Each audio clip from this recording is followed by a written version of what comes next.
Hey, welcome back. My name's Andre and I will be your host today on The Online Consultant. Today we will be covering a hot topic, and that is what is the cost of electrical work.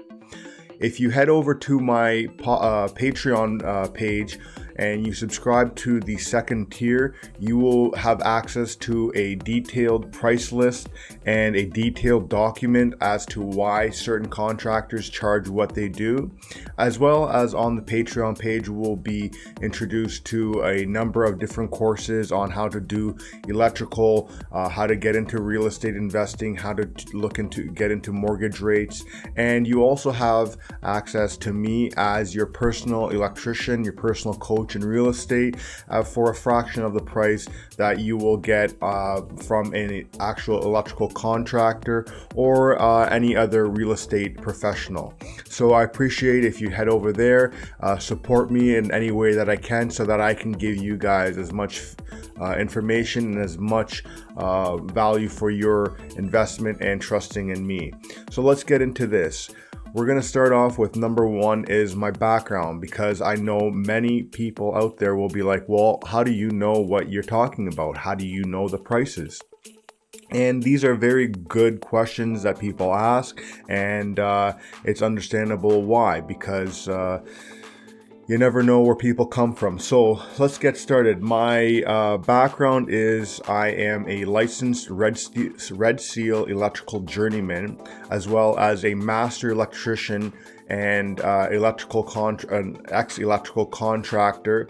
I'm also a real estate investor, working with investors that do flips, conversions, buy and holds, and I also work with other new investors that don't understand how to navigate the real estate side of investing, and I am here to help them with that.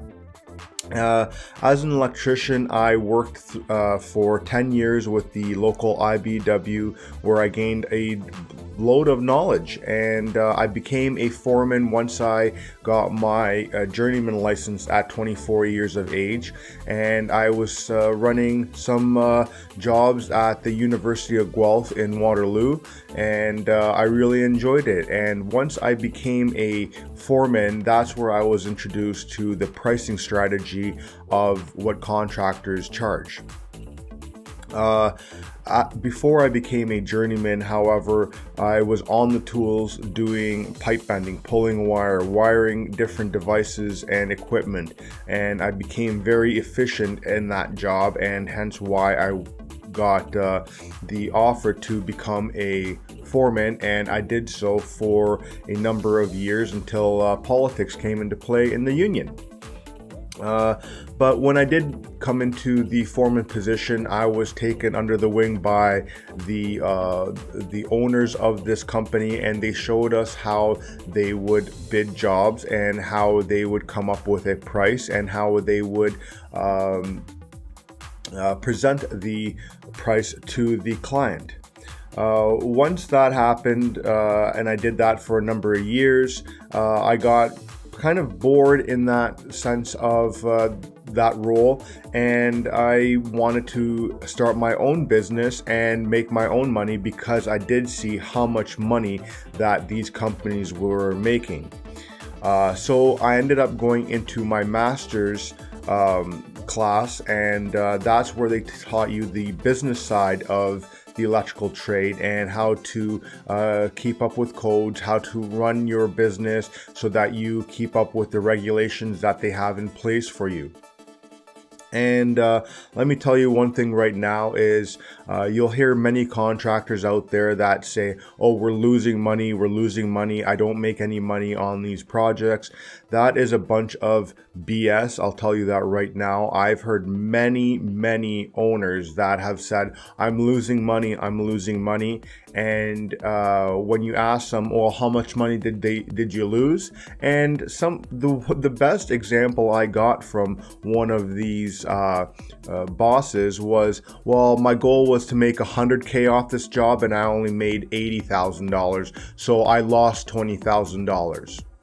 This is how these contractors think. This is how they look at a loss. $80,000 is not a profit to them. They look at that they lost $20,000. And these jobs, they're only like 6-month jobs. So, and they have multiple on the go. So you're making $80,000 on one job in half a year. And I know you got many other ones to go and you're losing money. Meanwhile, you see them buying all these new fancy trucks. They bought the new boats, new cottages. So I ended up deciding that I wanted to get into business myself, because at $35 an hour, I was not happy at where I was as a foreman. So that is what I did. Before I got into electrical contracting, however, because I wasn't a licensed electrician, many people didn't want to hire me. So I did a lot of general contracting work before I got into the electrical side of things. So I kind of understood how to bid jobs. I did a number of jobs with my brother back in the day, and we had some great success with our projects. Yeah, there were some bumps in the roads, but hey, you know, we were young and we didn't understand how things were going. But, you know, you live and learn, and you learn through the hard times. Now, moving forward, we're going to get into the first topic that people ask me is, why is a service called cost so much for an electrician just to show up? And for me, this was the worst part of business, is doing the service call, because you're going to have a bill out rate of say $150. And for that $150, that's going to cover my travel time from my house or my office at that time to your residence. Come in there to look at the job, and then whatever entails with that job, I also have to go back to my office or home after that service call, especially if it's after hours. Now, my bill out rate at that time was $150. And that was the average price of what an electrical contractor would charge. And sometimes it would only take me 5-10 minutes to take care of the service call. It would be either reset a GFI, reset a breaker, change out a receptacle because it's been overloaded and burnt to a crisp. And a lot of these homeowners, they got upset at me and said, well, why should I pay you $150 to do something that took you 5 or 10 minutes? And what homeowners don't understand is, yes, that job did take me 5 or 10 minutes. However, it took me over 15 years to gain that knowledge. So you're not paying for the time that I was there. In essence, you are paying for the time that it took me to get there, to do that 5-10 minute job, and to go back home. Usually the travel time in one direction was about half an hour, so I have 1 hour alone in travel time. Plus the 5-10 minutes that I took to do your job, let's call it 10 minutes, so an hour and 10 minutes. Now, the other 50 minutes that you're paying for is the knowledge that I have for that 5 or 10 minute job, and that took me over 15 years to get. I'm now 20 years into the trade, so I'm talking back then. And I would get into some kerfuffles with these clients because they would refuse to pay me the $150. They would say I'd be ripping them off, and they would kind of not pay. So there's those clients that do that, and I will tell you right now, if you're one of those clients and you call an electrician and you stab them in the back like that, that'll be the last time you're gonna get an electrician to your house. There is a massive shortage in the trades, and electricians especially, they can go and pick and choose their work. And if you're a client that wants to be a prick to a electrician or a contractor, well, if they do show up the next time, they're going to ask you for an upfront cost, and that cost of $150 will go up to $200, $250 if they show up at all. That's another problem homeowners don't realize, is if you piss off a Contractor, they more likely will not show up to another job that you ask them to show up to. So keep that in mind. As the trades dwindle in size and workforce, the cost is going to go up regardless. Even if it's not on the labor, on the material, it's going to go up. So make sure that you treat your tradesmen respectfully. And I'm not saying that for myself. I'm saying that for all tradesmen out there. We have a shitty job to do out there, and many of the people that are calling us don't want to do the jobs themselves, or they don't have the knowledge.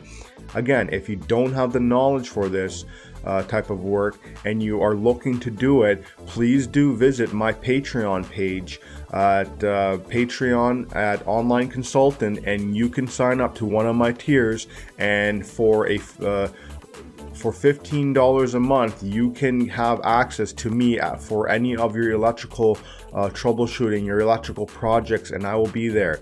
And your $15 a month is a lot cheaper on a yearly basis than it would cost to get a in-home service for one service call. So keep that in mind.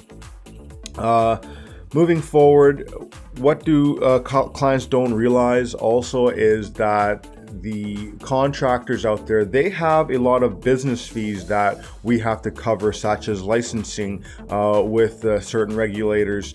We also have to do the driving to and from the jobs, the maintenance on the jobs, the upkeep on the of the vehicles, the rent on your shop. You're also going to have the training that we have to keep up with that nobody out there really takes into account. And that means we have to do our fall arrest, our working at heights, our WMIS, tools that we have to buy and upkeep and do, our licenses. So when I was a contractor, I had 3 licenses I had to pay yearly, one of which was just my journeyman license. I had then my red seal, my master's electrician license, and I also had a contracting license. And those 3 things right there were about $1,000 right off the top. Now we're not even including insurance and operating fees. So that's why the cost to tradesmen are so high because of these. Now, the next topic we're going to get into is panel changes, kitchens, and basement renovations, and electrical upgrades that are involved with that. These are the biggest costs to a lot of homeowners, and what a lot of homeowners and business owners don't understand is a lot of these jobs you can do on your own. You just need a little bit of guidance and to understand the codes, and that's where I come into play, and I can help you save a lot of money. I'm talking 50 to 75% of what a contractor will charge you on some of these jobs. And if you don't know what these numbers are, again, head over to my Patreon page and you will get a detailed list of what these are. So when you're doing a panel change, a kitchen, or a basement renovation, the material costs on these jobs are fairly cheap. The majority of the cost comes from labor. However, when a contractor does go to purchase material, they're typically going to a supplier where they get a bit better price than you do from a big box store, and they add a markup on that, usually about 50 to 100%, and they pass that money or that cost onto the client. Now, we also have what is called an electrical permit for a lot of the work that we have to do in homeowners' houses, and that also is a cost that we put forward to the homeowner as well. Now, many homeowners out there are told that they can't do their own electrical work because they can't pull out their own permit. That is a bunch of BS. Homeowners can do their own electrical work. They can pull out their own permits. They can work with inspectors, but a lot of the concerns that I get is we don't know the codes. We don't know how to work with the inspectors. What happens if I get a defect? again, that is something that I can help you with. I've worked with ESA and a lot of inspectors throughout Canada, and I know how it works. I know how the process of pulling a permit, and to be honest, it's really not that intimidating. Inspectors are not there to grind you into the ground and not help you with what you're doing. So that's another thing, a hearsay that homeowners hear, and they think that they can't do their own electrical work. So the other side of the electrical work is if you get a general contractor that comes into your home and you get them to do a full service work. So you have a basement, you need the electrical, plumbing, drywall, paint, flooring, all that jazz. And you get a general contractor, the electrician that they bring in will give the price to the general contractor, and then the general contractor will tack on an additional fee on top of that cost and pass that over to the client as well. So you can see how a lot of these jobs can get substantially high in cost and cost the homeowner a lot more. So for example, if I did a basement, it cost me $5,000 to do, or that's my bill out rate to the general contractor. More likely than not, the contractor will take that $5,000, add an extra $1,000 there, and that will be your fee to the client or the homeowner. So they're going to be paying an extra $1,000 just to have a contractor bring in their own electrician. Other than that, I think I'm going to wrap that up for the podcast today. The next podcast I'm going to be talking about when it comes to costs, and I'll be doing this on Patreon very shortly as well, is the cost of jobs that do with pools, hot tubs, garages, and car chargers. The main sectors I touched on in the first portion of this on my Patreon was service calls, panel changes, kitchens, and basements, where I have a detailed price list and everything that goes along with that price list. And again, I have you have access to me if you have any questions in regarding to costs. And another note is, if you do join my Patreon page, you do have a certain amount of quotes from clients. One of the services I also do provide is I look over quotes for no additional fee from the membership cost, and I will help you make the right decision when you are choosing a quote to get work done in your home. So I'd like to thank you for joining me today on this podcast. If you'd like to get more detailed information, please head over to Online Consultant on Patreon, and you can have your way with me on there. So thank you very much, and I will see you on the next one. Take care. Bye-bye.